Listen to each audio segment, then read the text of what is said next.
Hello and welcome to the DME podcast, brought to you by DME, the podcast booking platform.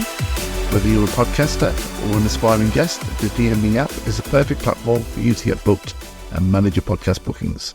I'm your host, Sukhay, the founder of DME, and on this podcast we'll be discussing the latest news and views in tech, the ins and outs of entrepreneurship, and even dipping our toes into the adrenaline-filled world of mixed martial arts. Today we have a special guest, Lydia Papafilippopoulos-Snape, the founder of Warwick Street Kitchens, a cafe brand that's become a staple in the Midlands.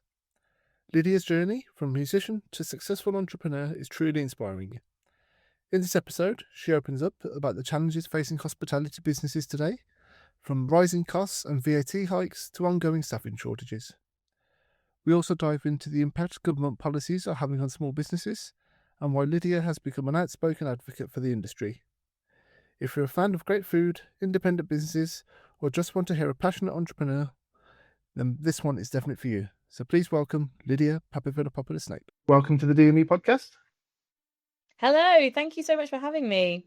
No, really appreciate you coming on board and giving up some of your time.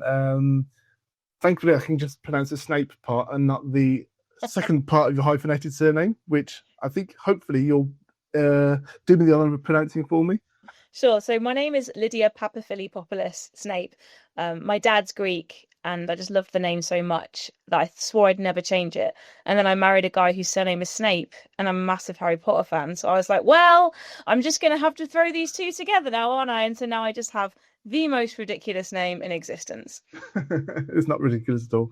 But my only Greek words I know are the swear words I learned from my... I know exactly what you know, mate. Don't you worry. Right, we'll try to keep it as clean as possible, but having listened to your TikToks, I'm not sure that will come to fruit. Okay, so for our listeners who may not know your story, how did you end up because of introduce you first? Obviously, you're the entrepreneur and owner of a number of food establishments within the Midlands, Warwick Kitchens, isn't it? The formal title. Yeah, so I've got 4 cafes across the Midlands. 2 of them are in Warwickshire. So we've got Warwick Street Kitchen in Leamington. We opened that in 2017. Warwick Street Kitchen Bakery in Warwick, which also functions as a wholesale bakery and services all of our sites. And then I've got 2 Saint Kitchens in Birmingham. So there's the one in the Jewellery Quarter and then one that just opened in Sturtley just before Christmas, just last year. Awesome. So I think I did say before we started to hit record that the Saints Kitchen in the Jewellery Court is probably my favourite eatery. So I would highly recommend all our listeners in the Birmingham area check those out. But obviously Sturtley and the Warwick ones as well. Seamless plug, but thank you. It's okay. The check's in the post. So what really attracted you into kind of retail and hospitality as a sector? Well, it's an interesting one. It's more. I'll try not to go into like a massive history of my past, but I was a musician through quite my teenage years and early 20s, and that didn't make me any money, surprise, surprise. So I ended up falling into this shift work. And this is a story that's very familiar to a lot of people in hospitality, that you can pick up shift work and you can pay your bills doing this thing. But I got a job early. I got my first part-time job when I was like 13. And it was obviously in hospitality, waitressing in a pub. And it's something that I've just always done historically. And then when that music career didn't happen for me, or it fell apart, let's say, in my early 20s, I was like, right, well, I better go get a grown-up job. I had a stint in like a corporate job, which I hated. I decorated and made cakes for people, like a self-employed thing.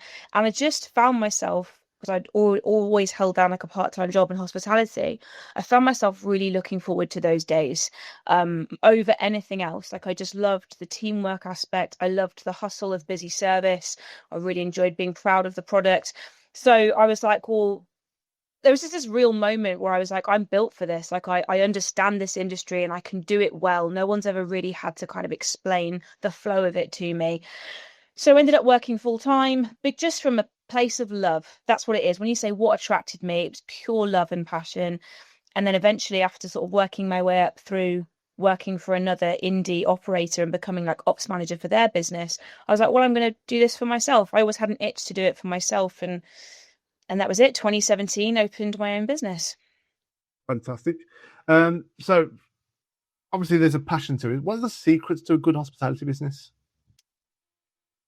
I think that this has changed, if I'm honest, because I think these days people are caring more and more about where they spend their money. So I think that the secret is about sticking to your guns, because I think that people can smell when you're being false a mile off. If you're trying to be something that you are not, if you are trying to please everybody, when you go in somewhere and they've got a massive menu because somebody said, "Oh, have you got soup?" and they panicked and they put soup on the menu. And someone said, "Oh, have you got this on the menu?" and they panicked and they put it on the menu. And it's knowing, like, this is what I do, this is my jam, this is my vibe, and sticking to it, because that kind of authenticity is what's going to keep people coming back. And the secret to something really, really special is having that passion, because that is going to come through to your customer. So what's your ethos behind kind of the food that you do serve, or obviously the service that you do lay on at your establishments? Is there a common theme among it? So, like, when you say this is what we do, what is this? Okay, well, top line, we're going to come across our first swear word, because I say this all the time. The top line is make good shit and be nice to people. Like, it's as simple as that. Whatever we do, because we have tried different things, different variations. We have for mainly for like profit and financial reasons over the past years, we've had to reassess some things that we do, but no matter what, it comes down to these ultimate values that the quality has to be really, really good. We're not going to waver on that. We're not going to start buying in cheap product, and we have to be nice to people, because as far as I'm concerned, and I've experienced this so much, it doesn't matter how good the food and drink is, if you've had a horrible time, you ain't going back, and you are not recommending it to people. But then in a broader sense, what do? We do brunch, we do specialty coffee, we do pastry, we do bread. We are what I would describe as a high-end cafe. Like, it's a cafe hours, cafe menu, but it's really good, if I can say that myself. I will vouch for that. It is very good. And I've been around the country looking for similar establishments, and I honestly tell you that you guys were some of the best I've seen. Well, probably the best, actually, because I've always tried to replicate that somewhere else, and I've never quite managed to do it. Okay, cool. So I think from a hospitality perspective, I think you're right. I've had a little bit of dabbled in pubs and hospitality myself. Worked for kind of Mitchell and Butler for best part of a year, so I kind of understand the business from a large corporate perspective, but also from a founder's perspective, and been an individual operator. And I think the hospitality bit is the one that gets forgotten about, or the one that gets neglected, because everyone's looking at the till and looking at the pennies and the pounds without viewing it's the things that you can't measure. In terms of whether people come back, and having your staff be polite, have a smile, and not walk around with a sour face on, which obviously you can't always help, right? Because everybody has bad days, but they're the establishments that you remember, even if the food quality might not be the best in the world. If people make you feel special, you're going to go back. We're all humans at the end of the day. I think that's a bit that we most people forget, or many businesses forget. So I think you're spot on there, and probably speaks to your success. But I just wanted to go back to your history. So I think you started in 2017, and having come across some of your TikToks, I think you have become a little bit disillusioned with the way the industry is treating you right now. So what changed have you seen since from when you started to kind of how the business environment is for hospitality businesses like yours today? I don't think it's the industry treating us badly. I think it's the government and its policymakers. What has changed? I mean, there's a whole number of things. We could talk about the pandemic. We could talk about Brexit. We could talk about cost of living crisis. But ultimately, what has changed is the cost of doing business. So, and by that I mean there are many levers in our business. There are things that we absolutely cannot change. We have no control over things like rent, business rates, the cost of goods to some extent, especially if, like us, you're saying we're not going to buy cheaper stuff. Your electricity, this goes on forever, right? There's all these levers that we cannot move and we cannot control. VAT, tax, national insurance, PAYE, pensions. These are policies. This is law, or these are things that you've signed on the dotted line.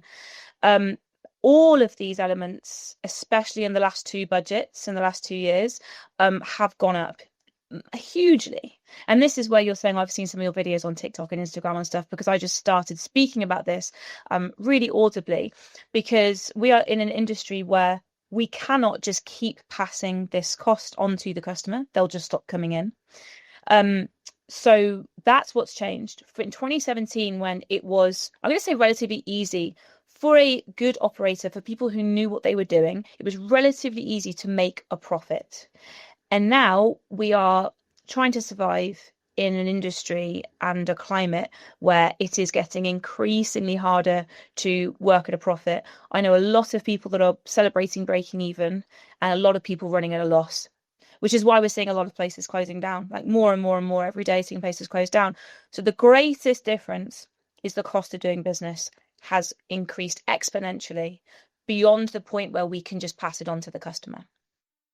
So what was kind of your breaking point where you said, right, I'm going to say something, you've got to start doing, what was the trigger that you just said, actually, no, I have to? Well, I'm going to take you back to, it was October 2024, when I first started reading about the budget changes that the government were proposing for that April 2025. And I was like, oh, this isn't going to work. The maths is not mathing. I saw it coming. So I sat down with one of the MPs of the constituencies where two of my cafes are and said to him, if you do X, Y, Z, places are going to close down. And he was, oh, very interesting. Thank you for telling me. I'll write to the Treasury, that kind of thing. And then fast forward to March 2025, there were places already deciding to close down. So pre-April 25, they were forecasting, they were looking ahead and they were saying, this isn't going to work, so we're going to close. And I found that heartbreaking. I found it infuriating because I had sat there in front of my MP a couple of times by that point. And then that weekend, I remember going to my friend's 40th birthday party. This is related, I promise.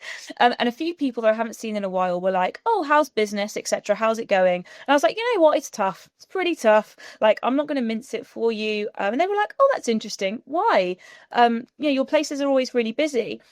And I was like baffled. And it just occurred to me why would they know? I don't understand the nuances of their job. I don't understand the ins and outs of their job and how the budget affects their businesses. So why would they understand? And it was incredibly naive of me to think that they would.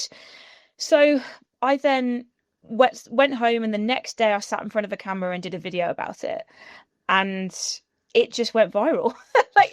I've never had anything like that happen. I had something like 1,000 followers, and then 3 days later I had like 5,000 followers. Like, it was crazy. It just really resonated with people. I just managed to say it in a way that made sense to people. So then from there I was like, right, well, this is important because this is getting through to people. From that, I ended up down in the House of Commons speaking there to the Business and Trade Committee, and I was like, oh, we're getting somewhere with this, so let's just keep going. Awesome. So how did your fellow hospitality, your peers in the hospitality businesses, how did they respond to you at all? Yeah, that was overwhelming, actually, and still is to this day. It's one of the things that I struggle with the most, because the overwhelming response was, oh my God, thank you. Like, thank you for speaking out. Thank you for saying it. Because there is this unspoken shame of people, number one, not wanting to admit that they're struggling too, because they think, oh my God, it makes me a bad business owner. I should be able to figure this out. Also, thank you for explaining it in a way that my customers then understand, because you have places that are really busy closing down and people being like, I don't understand, like, you're really busy. And they're like, thank you for explaining that.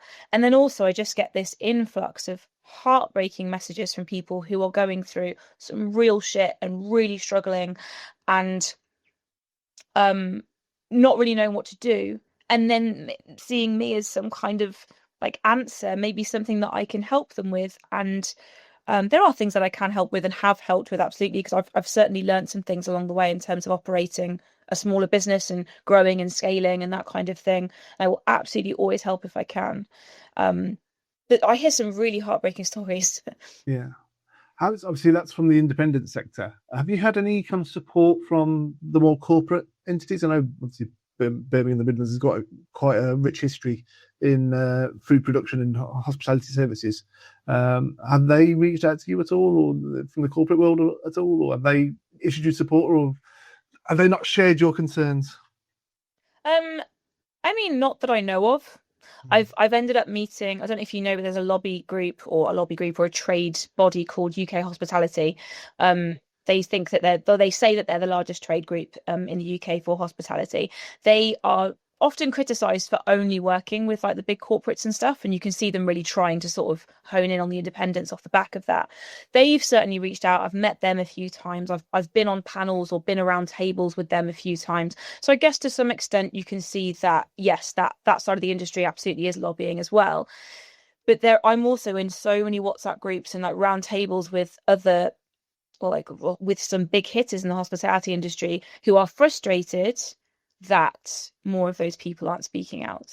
Like some of the not a big corporate, but like big name chefs, for example, the ones that get a lot of followers. Like, where are you guys? Like, why are you staying quiet?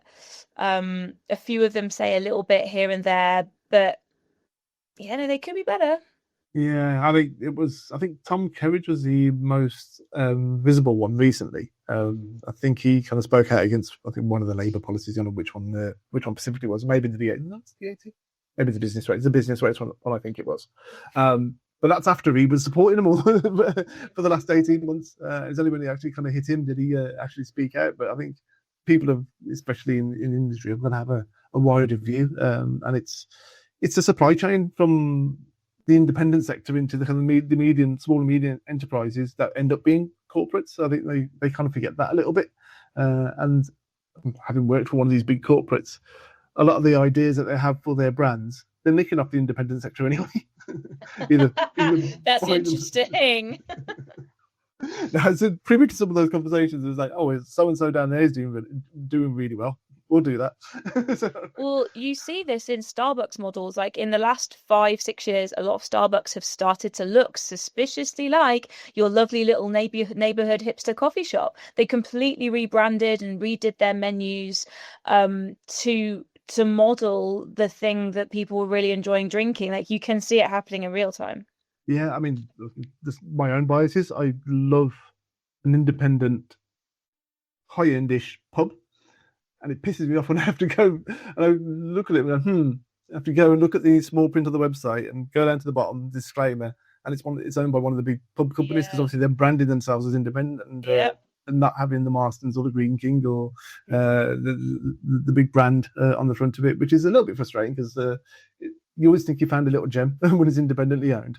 But it's like, you come across a couple and they've all got the same menus. You're like, damn it.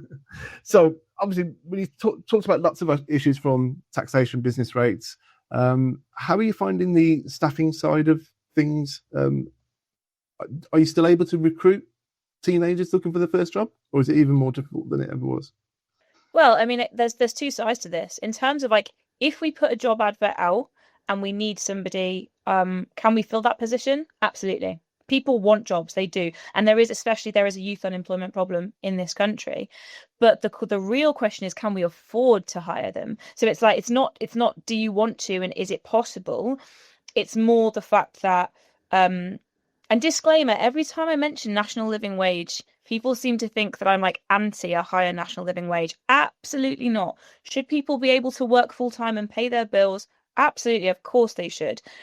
But the problem is that with such a high national living wage for younger people, they are really expensive to hire. And often when you're giving people their first jobs, they require hand-holding. They require a lot of training, a lot of work. So we cannot afford to have people of that age with that little experience working in our industry anymore. And that breaks my heart because it's so important to me to give people those experiences. I just said to you, I had my first job at 13 and I was working. I think I learned some really important social skills, life skills, real world experiences in the hospitality industry. And I feel really passionately. But what it does to the job market, especially in our industry, is it means that you cannot pay your managers, your experienced people, the money that they deserve. They are on 10 pence, 20 pence more an hour than the 21-year-old that came in with very little experience because so much of our labour budget is being soaked up by that younger end of the market. So the genuine problem is incentivizing people to take those management positions. Why would you? Do you know what I mean? Like when the pay is so different, when the pay is so similar, why would you not just come in as an entry level barista or wait person and earn a very similar amount of money and not have to worry about work? And that is the knock-on effect of the last two budgets having such massive wage increases for young people. And again, I'll bookend it again with, I am for a higher national living wage, but there has to be some kind of balance whereby we can still, maybe we'll offset it with a different national insurance for people of that age. Maybe we have some kind of incentive via tax in some other way, so this person can take home the money and contribute to the economy and get all the experience that they need, but we are still able to run our businesses. Yeah, I don't think it's just the last two budgets that that politicians don't understand the consequences of their policies. And what may sound like a great idea, everyone's going to be guaranteed £10.50 an hour, £12.50, whatever the living wage is or the minimum wage. But my dad was a electrician, and back in the late 80s, early 90s, I mean, there's plenty of people, half my family, would be apprenticeships with my dad and learn the electrical trade. And it was work for him because obviously he's got a conveyor belt of new tradespeople that you can obviously train up and work for him for a little bit before doing their own thing. But then I think it was the apprenticeship. I think the government ended the support. I think it was a Conservative government back in the early 90s that kind of ended support for apprenticeships. And all of a sudden, he wasn't hiring any more apprenticeships anymore, simply because he couldn't. He'd have to pay them out of his own pocket. He couldn't recharge them to clients. And what does that happen? The knock-on consequences are, well, we have a generation of people who aren't trained in the trade skills. What do they do instead? They go to university, because obviously we made sure everybody go to university to do what? Don't know. a paper degree, and then you got no trade. You've got no not enough workforce to kind of do the trade jobs. Well, then we import all those in. So in the early 2000s, you have loads of the Eastern Europeans. They're coming over and doing those jobs, and what the tradespeople that you do have, it puts them out of work because they're being undercut. So all these policies have knock-on effects that kind of last. It might only be around for a couple of years, but they have knock-on effects that can last a generation at least. So I think you're definitely right. And in terms of all these ideas, I mean, the last couple of podcasts we've done have been on kind of more free market economics, and I'm a big fan of that myself. In terms of let the market decide. The government can't manage an economy. They don't have the right incentives. I don't believe they do anyway. But I think one of the other things that you mentioned, this it's a bit of a technology-focused podcast. Have you kind of looked at technological solutions to any of your kind of business challenges, or maybe enhancing the experience of your customers, or is that not something that you kind of want to go down? Because I know a lot of the big corporates will end up, rather than paying that those extra staffing costs, will end up automating some of the processes and implementing kiosks as a potential technology. Have you considered that? I mean, obviously I'm aware of it as a thing. My opinion on that is that there's two ends of the market here. We just talked about how you're not going to go back if you don't feel special, or if you haven't been made to feel special. I have so many examples where I've had fantastic evenings and they're years gone by and I still rave about them. I don't remember what I ate anymore, but I remember how I felt and I remember the experience that I had. You ain't going to get that from a QR code. You're not. And I'm not anti-technology. I'm not. If I turn up somewhere and there's a QR code on the table, fine, I'll use it. All good. But when I say that we're the higher end of the market and we are demanding relatively high prices for a brunch and a coffee, I believe that we owe our customers a better experience. And I think that I can 100% see why the fast food chains and the lower end of the market have embraced technology in that manner. I can totally get it. Because, for example, Wetherspoons are probably still charging something like $5.99 for a full English breakfast or something. And it's like, I know for a fact that we couldn't even buy the produce in for that price. So at the quality that we buy, if that makes sense. So I can see why they did it. I think the higher end of the market, I feel quite passionately that we have to hold on to that kind of human experience. And that's what's going to elevate it. Also, I've just said I feel really passionately about hiring people. And if you're ever going to talk about what gets me out of bed in the morning, it's the people. we embrace technology in other elements of the business, and absolutely have done. Like when it comes to like our POS system is super smart. When it comes to how we cost things, we're our eye our eye on the details of that is crazy in terms of like what we buy in, what goes out, how we've costed it, how we account for stock, that kind of thing. For a small indie, we are incredibly tech focused in that respect. Um, we've just embraced an entire new platform for like HR and rotoring, which is all online and is making my managers' lives so much easier. So in certain aspects, absolutely. But I am at this moment still like, no, we've got to hold on to human experience when it comes to the cafe experience itself. Yeah, I think you'll probably hit the nail on the head there. You can't be trying to be a hospitality business and sticking technology in front of people. Because, so how about the kind of the food delivery platforms that have kind of come around? Have you embraced those at all, or how do you view those and how they've impacted your business? Yeah, I think they're great. We embraced them a lot during the pandemic. Like we made a lot of money on them during the pandemic, which was great and was really, really useful. I think that where they haven't done us a favor and where they continue to not do a favor is how much money they take from you, like percentage wise, commission wise.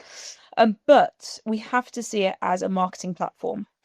Like for example, I was with a friend and we were in an area that we didn't know, and we were going to go out to eat. Like we did go out to eat physically, but I was about to get my phone out and start Googling and start looking at reviews and things. And she got out her phone. I'd never thought of this, and started looking on Uber Eats for like restaurants in the area so she could scroll through all of their menus and then we could decide where we were going to eat. We didn't use Uber Eats that night, by the way. But like as a marketing platform, I was like, wow, people do this and they can push you in front of people that you otherwise wouldn't get to. It's a great additional revenue for us. It's not a massive part of what we do. Generally, during the day as well, people don't order as much during the day on those kind of things as they do, and we are a largely daytime establishment. But yeah, as a marketing tool, like I don't think it should be sniffed at like at all. And they do put you in front of new people, and they helped us through a really tough time. They took food to people's doors when we couldn't. And I'll never forget that. So yeah, I'm all for them. Yeah. Okay, cool. Now I've got some friends, obviously, in the industry, and they might have physical locations, but 70% of their business is via the apps because the buying habits have changed for customers. So, but I think obviously it's a different experience. It's not the hospitality side; it is just food delivery. It's serving food, isn't it? So, looking ahead, what are your with your thinking cap on, or with your kind of futuristic hat on, what do you think the industry will look like in the next 10 years? And not just in the food and beverages scene, food and hospitality scene, but also kind of the high street in general. Do you think it can be turned around? Oh, I'm such a positive person, and I try really hard to like put out this positive energy because I do think you need to be the change that you want to see. And I think that we can bring about change. I think it really, really depends on what government comes in next, or if our current government is willing to listen at any point. There's two sides to this. If we carry on the way that we are, just like government blinkers on, refusing to listen and just digging their heels in and saying, no, we were right. It is what it is. I think our high streets are going to start looking even sadder. I think that it's going to be harder and harder to go out to eat. It's going to be harder and harder for us to employ young people, and it's going to be pretty bleak. But do I think it can be turned around? Absolutely. And this is why I keep lobbying for this. This is why I still keep showing up to every single meeting that I'm invited to, no matter who it's with or how many. We make a joke, right? When we go to these round tables, there's often quite a lot of the same people around the table, like in terms of representing the hospitality industry. We make a joke that we could do each other's intros at this point because like I know what he's going to say and he knows what I'm going to say. But I will keep showing up and I will keep saying it because I believe that if we get the right people to listen and the right people to see sense, we get some kind of emergency measure tax situation, this could be turned around. It could, because I say it's just money. Money's one of the things that keeps me up most at night. But I mean, it's just an equation, right? It's just a sum that doesn't make sense at the moment. So if we can move this biggest lever, which is VAT, by the way, it could change everything. So is that, if there's one thing you could change, would that be VAT? I'm just going into the details of that, 100%. if you don't mind. Okay, in a nutshell, in our industry, so VAT, there's 20% that we collect for the government on services and on goods and services, and it's paid quarterly, right? But the biggest difference in hospitality is that we buy pretty much all of our goods in at 0% VAT. So we're buying it with no VAT on, but we're paying VAT on it. So we cannot offset anywhere near as much as other industries. So in terms of ratio of what we pay and the burden put on hospitality, it's wild. That based on also how national insurance falls, how PAYE falls, how corporation tax falls, glass tax, sugar tax, like all the other taxes that we are hit by, means that this is why places are closing down. Because like I said, we've squeezed all the profit out of it. So now we're talking about, well, places are closing down because we can't put prices up anymore. People stop coming through the door. So you end up in minus figures. That's how it's happening. What's the difference if we were to reduce VAT down to 10%, like much of Europe, by the way? This isn't just us asking for something that we've just made up out of nowhere, is we can make going out to eat more affordable. We could bring our prices back down again.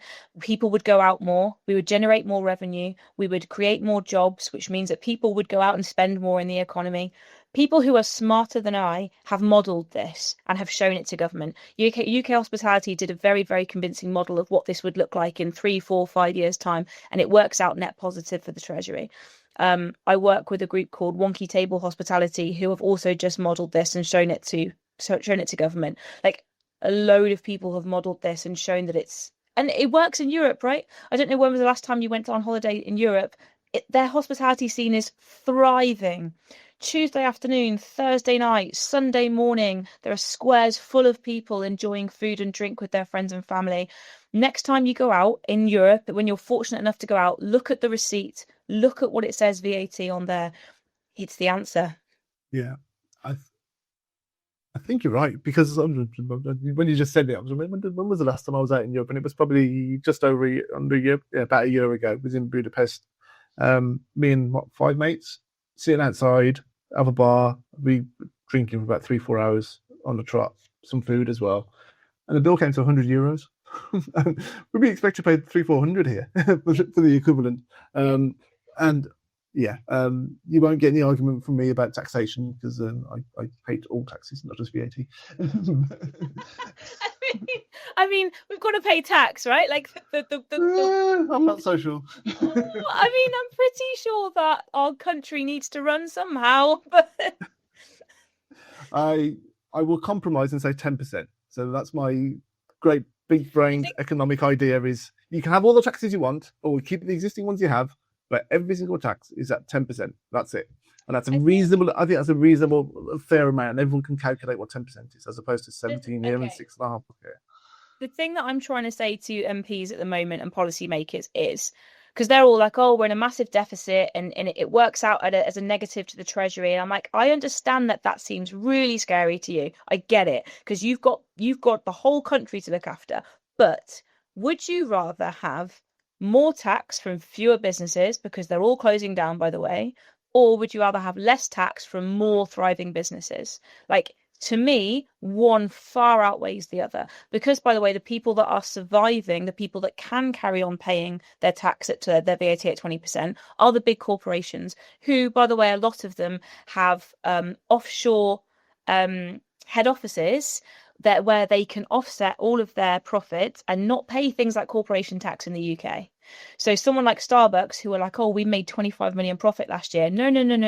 They will just pay 25 million in franchise fees to their head office in Seattle, say that they made a loss, and not pay any corporation tax in the UK. And that's how they're surviving. So that's the world. If we carry on as we are, that's the world we're faced with. It's going to be a lot of chains, a lot of big corps. Yeah, we don't want that. We like the independent sector, don't we? I really don't want that. Like, I really, really don't want that. Awesome. Well, Lydia Snape, how can our listeners kind of support you and firstly visit your establishments, and also support you in your activism work that you're doing at the moment?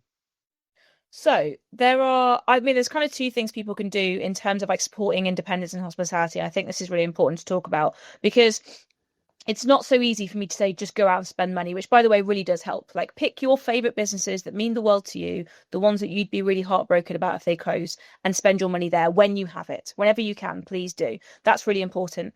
But the second one, because it's not that easy to go out anymore, and I get that, write to your MP. Oh my gosh, that is what they are there for. It doesn't need to be long. It doesn't need to be like crazy long and eloquent. Just tell them that you heard a podcast with me on, you heard the struggles that hospitality are going through. You're really frustrated to see loads of places close down. Means a lot to you. Where do you stand on the VAT issue? Ask your MP, where do you stand on that? Put pressure on them. The more people that write to them, the better. In terms of supporting me personally and what I'm doing, I'm really vocal on social media. Instagram is the big one, actually, for me, is the one where I post the most videos. Rarely a week goes by where I haven't ranted about a couple of things. Some of it, if I remember, I put on TikTok as well. But share it, please. Like, the amazing thing is the tables that I have ended up sitting around off the back of where my videos have got shared goes to show actually the power of this. So please, if you go on there and you watch a video, be like, oh, that resonated with me, share it. Because the other really important thing is that when I do end up around these tables with politicians, policymakers, that kind of thing, they are all middle-aged white men, all of them. I am often the only woman around the table, and often being half Greek, I end up being the ethnic minority as well. It's disgusting. Like, it's not good enough. It does not represent our industry. So share it, get more people involved, get more people aware. Amazing. Well, Lydia Snape will tag all your socials and Warwick Street Kitchens in the descriptions of this podcast. But keep fighting the good fight, and thank you for appearing on the DME podcast. Thank you so much for having me. It's been great.